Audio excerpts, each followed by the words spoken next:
진성환의 시사야.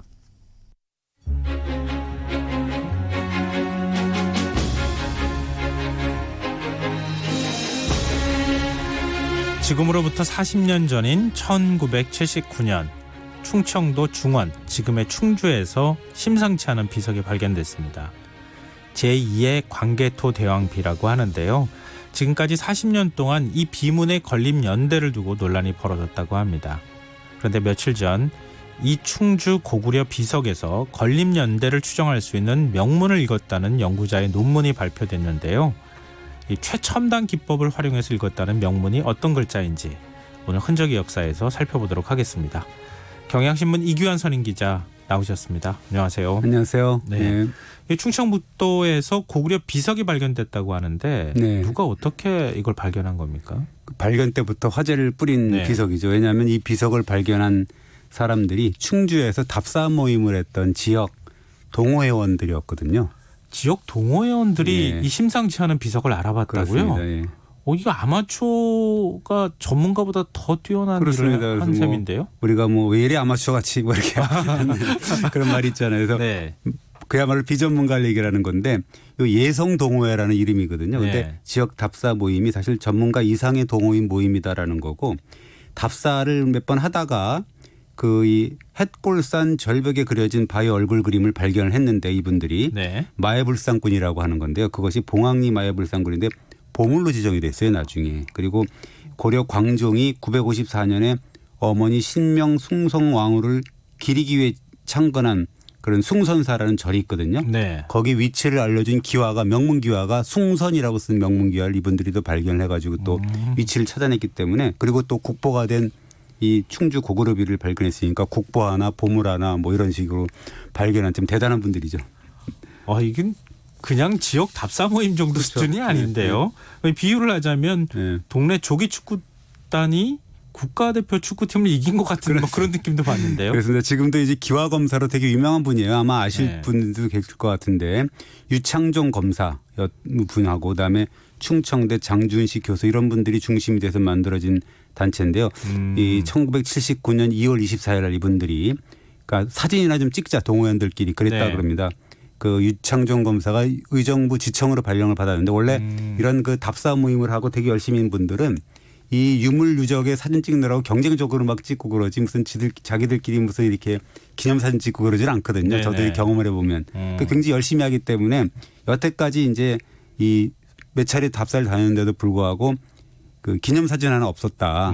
그래서 이번에 하여튼 유창종 검사 이렇게 뭐 발령을 받은 김에 네. 기념사진이라도 찍어야 되겠는 거 아니냐 뭐 이렇게 네. 얘기를 했다 그러죠. 그러니까 기념사진 찍으러 갔다가 충주 고구려비를 발견한 셈이 된 거네요. 그렇습니다. 그래서 뭐 이 버스를 타고 입성마을이라는 걸 지나다가 누군가가 저기 그 입성마을에 큰 돌이 하나 있는데 한번 네. 가서 봅시다라고 한 거죠. 그래서 우르르 내려서 돌을 유심히 살펴봤는데, 글쎄 이 비석 내면에 글자가 싹 새겨져 있고, 네. 특히 한쪽 면을 보니까 빽빽하게 이제 새겨져 있는데 유심히 이렇게 보니까 무슨 나라 국자가 있거나 흑토자가 있거나 지킬 숫자가 있거나 뭐 큰 대자가 이렇게 보였더라는 거죠.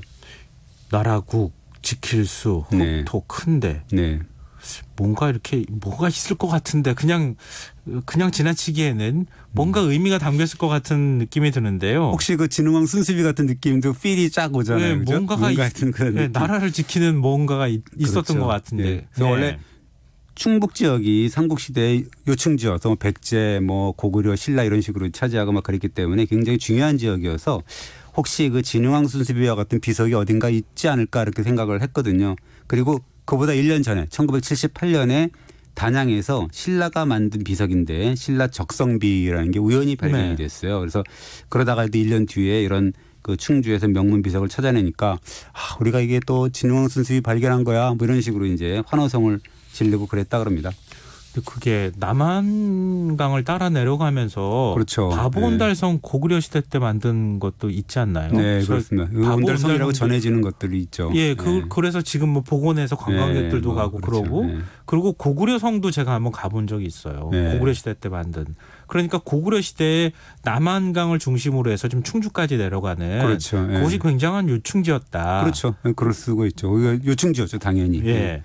근데 그렇다 하더라도 그런 거를 알았다 하더라도 고구려 비석이라고 알기는 좀 쉽지 않았을 것 같아요. 그렇습니다. 그래서 이제 동호회에서 전문가를 좀 보여줘야 되겠다는 생각을 했겠죠. 당연히 네. 진흥 순습이라고 생각을 이미 했기 때문에 그래서 이 당시에 그 황수영 동국대 교수한테 그 당시 이분이 이 지역에 굉장히 관심을 많이 가졌다 그러는 건데 그래서 네. 보여줬다 그럽니다. 마침 방문을 해서 그래서 동호회원들하고 황수영 교수 일행이 이제 충주 시내 다방에 모여서 탁본 뜬 걸 가지고 이제 쫙 펼쳐놓고 이제 네. 봤다는 건데 뭐 아까 뭐 이 국자는 토자는 거 발견했다 그랬잖아요. 예. 자세히 보니까 신라 토내 무슨 당주 무슨 대왕 무슨 태자 뭐 이런 식의 어떤 글자들이 잇따라 보였다. 네. 그리고 특히나 뭐뭐 대왕이라는 글자 대목에서 누군가가 그거 진흥대왕이 아니야? 뭐 이런 식으로 이제 얘기를 했다는 거죠. 그래서 본격적으로 이제 현장에 가서 비석을 쭉 살펴봤는데 뭔가 좀 이상하더라는 거예요. 뭐가 이상해요? 그러니까 읽으면 읽을수록 뭔가 신라 비석이라고 하는데 뭔가 고구려의 어떤 그런 관직명이 나오고 뭔가 그리고 뭐 결정적으로는 처음에 안성이라고 읽은 자가 있습니다. 근데 안성이 네. 경기도 안성이라는 의미가 있잖아요. 예. 근데 그래서 경기도 안성이 왜 나올까라는 생각을 했는데 이거를 찬찬히 읽어보니까 고모루성이라는 성의 이름이었다는 건데요. 네. 이 고모루성이라는 거는 광개토 대왕 비문에 나오는 고구려 성이거든요. 오. 그러면은 신라시대 비석이라고 생각했는데 네. 고구려 지명도 나오고 관직도 나오고 결국은 광개토 대왕 비문에 보이는 성 이름까지 등장하니까 그렇죠. 이 뭔가 안 맞는구나. 앞뒤가 안 맞는 거죠. 예. 그래서 이제 이상하게 생각을 하고 막 악유가 안 맞으니까 헷갈리는 건데 마침 버스에서 이게 서울에서 버스를 놓치는 바람에 뒤늦게 이렇게 온 현장에 달려온 건국대 김광수 교수가 네. 이거를 딱 보자마자 대번에 소리쳤다 그럽니다. 이거는 고구려야 이렇게 얘기를 했다는 건데요. 아까 왜 우리가 무슨 대왕이라는 네. 대목 있잖아요. 그거를 우리가 진흥대왕이라고 얘기를 생각을 했었는데 네. 이분은 그냥 고려 대왕 이렇게 읽은 거예요. 고구려라고 하는 의미에서. 네. 그건 뭐냐면 이제 일종의 선입견의 함정인데 그동안에 계속 우리가 진흥왕 하니까 그냥 진흥왕 대왕이거니 그렇게 했다가 예. 이분은 선입견이 없으니까 오자마자 딱 눈에 본 것이 이제 고구려 대왕이다라고 태왕 대왕 이런 식으로 읽은 거죠. 그래서 그 선입견의 오류를 잡아낸 거죠, 이분이. 오. 그러니까 사람들은 신라시대 때 비석이라고만 생각해서 자꾸 네. 그쪽으로만 그쪽으로만 해석하려고 하니까 생각했죠. 글자도 그렇게 보였는데 네. 그런 선입견이 전혀 없는 분이 와서 이렇게 탁 보니까 이거 고려네? 뭐 이렇게 된 거죠. 이렇게 된 고구려. 그 참 어찌 보면은 이렇게 우연한 계기에서 네. 역사적인 발견이 이루어지기도 하는데요. 그렇습니다. 예. 그러면은 그런 선입견을 다 지우고 난 다음에 네. 이거 고구려 거네?라고 생각한 다음에는 전혀 다른 방식으로 해석이 됐겠는데. 그렇습니다. 그래서 뭔가 좀 쉬웠을 거라고 생각을 했겠지만 이게 또 그렇지 않았답니다. 갈수록 늪에 빠졌는데 이게 이제 1979년에 이 고구려 비와 관련된 논문을 단국대 학회지라는 데서 이제 게재를 했고요. 그다음에 네. 6월 9일 날 요 판덕을 둘러싸고서 당시에 아주 저명한 학자들이 모여서 장장 7시간 동안 이제 좌담회를 연 내용이 요 학회지에 생생하게 이제 소개가 돼요. 네. 이 좌담회에 참가한 사람들 보면 이병도, 뭐 이기백, 변태섭, 임창순, 김철준 뭐 이런 분들 당대 진짜 내놓으라는 그런 그 학자들이거든요. 네. 이런 분들이 총 출동을 했는데 진땀을 뻘뻘 흘리면서도 이게 제대로 이제 이게 판독을 제대로 못한 거예요. 그러니까 그게 글자가 안 보여서인가요? 아니면 글자 자체가 워낙 옛날 글자 한자였기 때문에 그런 건가요? 둘 이유가 다 뭐죠? 똑같죠. 둘 다 있는데 네. 워낙 마모가 심해서 이제 잘 보이지 않는 데다가 네. 보인다 그래도 문장이 굉장히 어려웠다 그래서요. 문맥으로 읽을 수 있는 부분도 한 25% 정도밖에 안 되는 그런 상황이어서 학자들이 너무 판독을 못하니까 옆에서 보던 마을 주민들이 그렇게 얘기를 했다 그럽니다. 아이고 아직 대박사님들은 안 오고 이 소박사님들은 모여갖고 이게 판독이 안 되나 보네 뭐 이렇게 얘기를 했다 그래요. 근데 그 당시에 차문석 교수라가 이제 사회를 봤는데 이분이 그런 말을 이제 듣고서 전했다 그럽니다. 그 좌중에 있는 학자들한테 아이고 우리가 이게 소박사들만 모여갖고 이게 판독이 제대로 안 되나 보다 뭐 이랬답니다. 그래서 이제 당시에 막 열띤 토론을 벌이고 있던 그 노학자들 이런 분들이 박장대소라는 그런 내용들이 나오더라고요. 아니 근데 지금 앞서 아까 말씀하셨던 분들의 이름이 뭐 이병도, 이기백, 변태섭, 임창순 이렇게 내려가잖아요. 네. 그러니까 제가 알고 있는 역사학자도 있고 또 이 역사적 평가가 엇갈린다고 해서 굉장히 논란 속에 휩싸인 네.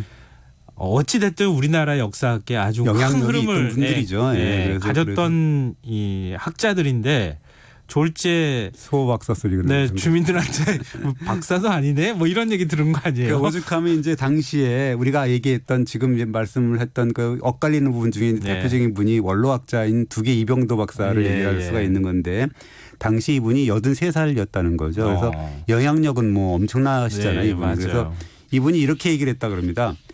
내가 우스운 얘기를 하나 할게요. 그러면서 비문 꼭대기에 이렇게 보면은 제목이 이렇게 있는데 제목이 이게 자기가 볼 때는 가로 제목이더라. 보통 비문은 이렇게 세로로 쓰잖아요. 근데 네네. 이 부분이 가로 제목이 있는 것 같더라. 곰곰이 생각하다가 내가 잠이 들었어. 근데 꿈에 건흥이라는 두 글자가 이 가로로 이렇게 보이더라. 네. 그래서 내가 눈이 번쩍 떠갖고 이제 그 전등불을 켜고 옆에 있던 그 고구려 비문 그거를 탁본과 사진을 보니까 정말 그 글자가 나온단 말씀이야. 이러면서 거는 그 두 글자가 맞아라고 하면서 이제 그거는 장수왕의 언어가 틀림없어요라고 이제 발언하는 내용이 나와요.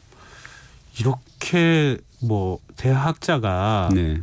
꿈에 계시를 받을 정도였으면 얼마나 그걸 읽으려고 노력을 했을까. 그렇죠. 읽고 싶었을까 그렇습니다. 이런 생각이 드네요. 뭔가 하여튼 오죽했으면 꿈에까지 나타났겠냐 이런 생각이 들지 않습니까? 네네. 그래서 이제 그 비문 그 비석 조사를 이제 실무적으로 맡은 사람이 당시에는 정영호 당국대 교수인데 이런 말도 하더라고요. 네. 왜냐하면 제가 현장에서 새벽 5시, 4시에 일어나서 비문을 프레시로 비춰보면 이것이 그럴듯하면서도 또 그렇지 않고 나중에 또 창거문을 열고 햇빛을 비춰가면서 보면 또 글자가 또 달라지고 광선에 따라 또 달라지고 그래서 하루에 2자, 석자 읽어내는 것이 얼마나 힘이 드는지 정말 그러면서 어려움을 토로하는 내용이 바로 이제 좌담에 이렇게 쭉 이렇게 생생하게 이게 등장을 합니다.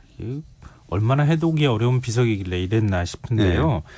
그래도 이런 노력 끝에 대강의 어떤 그 내용은 파악할 수 있지 않았을까요? 그렇습니다. 그래서 500자 중에서 500여 자 중에서 한 200여 자밖에 못 읽었지만 그럼에도 불구하고 이제 읽을 수 있는 글자 문맥으로 정리를 해봐도 깜짝 놀랄 만한 내용이 나온다. 뭐냐면 비문을 보면 고려 대왕 아까 읽었던 그거에다가 누구 신라 매금 세세위원 여형 여제라는 표현이 나오는데요. 이건 뭐냐면 고려 왕은 신라 매금과 매금은 왕이거든요. 네. 오래도록 형제와 같은 관계를 맺는다라는 내용이 있어요. 이것이 비문의 주종 관계를 설명해 주고 있다라고 얘기를 하죠. 그런데 형제 같은 관계라면서요? 그렇습니다. 삼국사기에 따르면은 이게 이 고구려와 신라는 381년부터 그 고구려 소수리망하고 이제 신라 자비왕인데 이때부터 이미 이제 친선 주종 관계를 맺고 있었다라는 거고 고구려 광개토대왕과 장수왕 때 이르면 신라가 실성과 복호와 같은 왕족을 고구려의 인질로 보냅니다. 그래서 나중에 실성이라는 사람은 고구려 인질로 왔다가 왕으로 등극을 해서 실성왕이 되는 그런 상황도 있는데 광개토대왕 비문을 보면 광개토대왕 10년 그러니까 400년에 신라가 외구의 침입을 받자 고구려가 5만 그 장병을 파견해서 외병을 쫓아낸 적도 있다라는 거여서 충주 고구려비는 바로 이제 이 무렵의 어떤 이 고구려와 신라의 관계 이런 것들을 이제 웅변해주고 있는 거죠. 네. 그럼 지금 신라 임금을 매금으로 불렀다 이렇게 좀 얘기가 되고 있는 건데 그렇습니다. 매금이라는 게 뭐죠? 매금이라는 게 이제 왕이라는 옛날에 우리가 뭐 백제 왕은 어라라고 부르기도 하고 뭐 그런다는 건데 그 마리깐 시대의 어떤 그런 뭐 왕 이름이 이제 매금이 아니냐 뭐 이렇게 우리가 얘기를 합니다. 그러면 동이 매금이라고 하면 중국이 우리를 부를 때 썼던 동이라고 하는 것하고 관련이 있는 거예요. 그렇습니다. 거기 보면 이제 그 중요한 거는 뭐냐면 또 그 신라 매금이라고 했고 그다음에 또 비문 중에 보면 동이 매금이라는 구절이 있는데요. 이걸 보면 고구려 왕이 신라 매금을 오랑캐의 뜻이라는 동의로 표현을 했잖아요. 그러니까 고구려가 어떻게 보면 천자국의 입장에서 보면 자기가 천하의 중심이다라고 생각을 해서 자기는 중원국이다, 황제국이다라는 입장에서 신라를 동쪽의 오랑캐국 이런 식으로 이제 폄훼를 한 거죠. 그러면은 원래 우리 이제 그 중심이다. 중화 사상은 이제 중국을 보통 얘기하는 건데 고구려 또한 그런 자존을 갖고 있었다는 거네요. 천자국의 어떤 의미 이런 거라는 생각을 자기가 천하관, 세계관을 알 수가 있는 거고 그 내용을 보면 또 고구려 왕이 신라 왕하고 신하들한테 의복을 하사했다라는 내용이 있고요. 그다음에 또 고구려군의 신라 주둔과 관련된 내용이 있는데 신라 톤의 당주라는 대목이 있는데요. 이것은 뭐냐면 신라 영톤에 있는 고구려 당주, 고구려 군부대 지휘관 뭐 이런 거를 뜻하는 거죠. 그럼 신라가 고구려를 형님국으로 모신 굳이 이유가 있을까요? 고구려가 그만큼 뭐 강성했으니까 모신 그렇죠. 건가요? 아까 얘기했듯이 그 이 400년 보면 광개토대왕 비문에 보면 네. 광개토대왕이 신라가 이제 외에 침입을 받자 5만 병을 이렇게 5만 병사를 보내잖아요. 그 정도로 굉장히 주종 관계를 이뤘기 때문에 자연스럽게 이제 그 어떤 그 형제, 여형 여제 영영토록 네. 형제, 형처럼 아우처럼 지낸다. 뭐 이런 의미의 또 관계를 맺고 있었다는 얘기죠. 그러면은 삼국시대 권력 관계, 그러니까 고구려, 신라, 백제 이 네. 관계가 어떻게 되는지를 보여주는 굉장히 중요한 자료라고도 볼 수 있는데요. 그렇습니다. 예, 예. 그러니까 그런 정도 판독했으면 네. 꽤 많이 판독했다고도 볼 수 있는 거 아닌가요? 그렇죠. 뭐 대강의 내용은 판독한 거 아니야 이런 생각을 할 수 있는데 네. 중요한 거는 이제 뭐냐면 우리가 고고학적으로 보면은 언제 했냐 이게 중요하죠. 언제 세웠냐. 누가 세웠냐. 네, 그렇죠. 그게 이제 되게 중요한 거고 이게 뭐 사실 고구려 어느 임금 때 비석을 충주까지 내려서 세웠다는 얘기인데 네. 그 건립 연대를 파악할 수 있는 간지가 제대로 파악되지 않았기 때문에 이게 굉장히 이제 연구자들 사이에서 광개토대왕이나 문제명왕이냐 무슨 뭐 장수왕이냐 이런 설왕설래가 많았는데 최근까지도 그것이 논쟁이 계속 그 해결이 안 됐습니다. 40년 동안 논쟁이 계속되어 오다가 네. 아까 얘기했듯이 며칠 전에 충주 고구려비 건립 연대를 추정할 수 있는 명문 기록을 읽었다라는 연구자의 논문이 발표가 됐죠.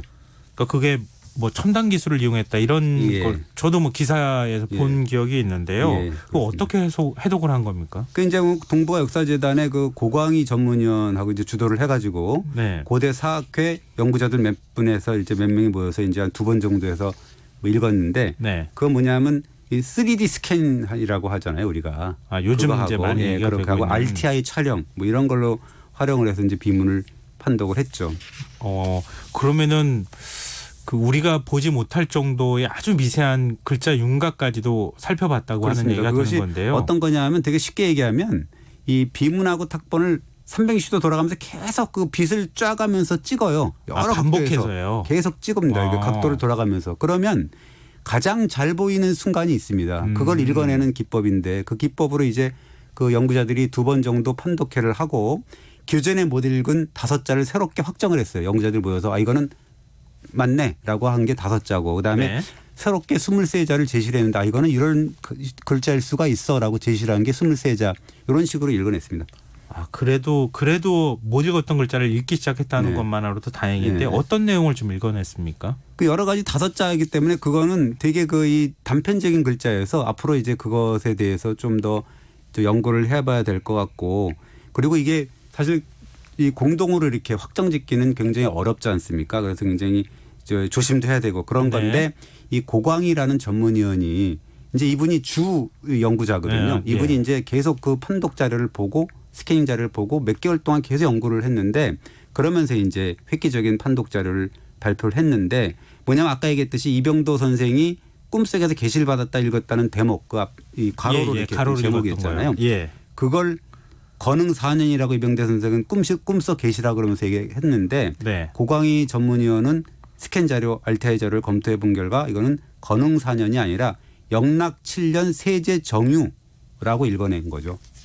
그러면은 이거는 아까 말씀하셨던 것처럼 예. 엄청난 발견일 수도 있겠는데요. 그렇습니다. 영락이라는 게 딴 게 아니라 고구려 광개토대왕의 연호잖아요. 네. 근데 영락 7년이면 언제냐면 397년이거든요. 그러니까 영락 7년 세제 정유라고 하면 397년 해의 정유년이라는 역사적인 사실을 기록을 했다는 의미죠.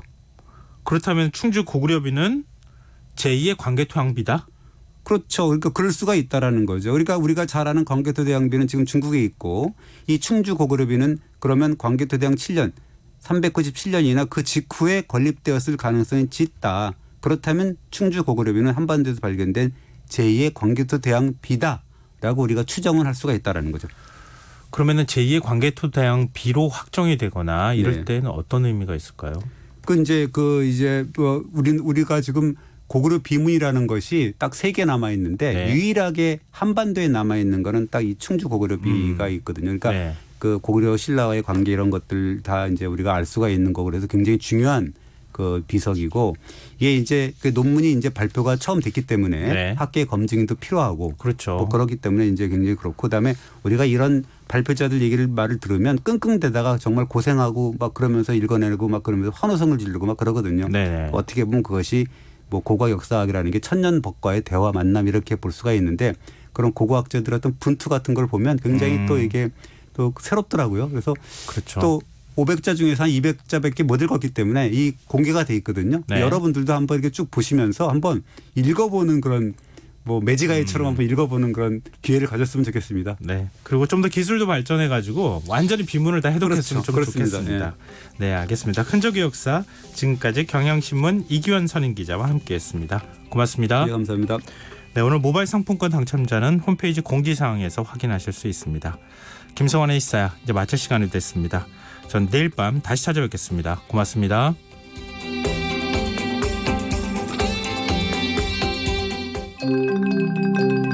KBS 기상통보. 안녕하십니까. 기상청 11월 26일 밤 11시 발표 기상통보입니다. 내일은 전국에 가끔 구름이 많다가 내일 낮부터는 전국이 차차 맑아지겠습니다만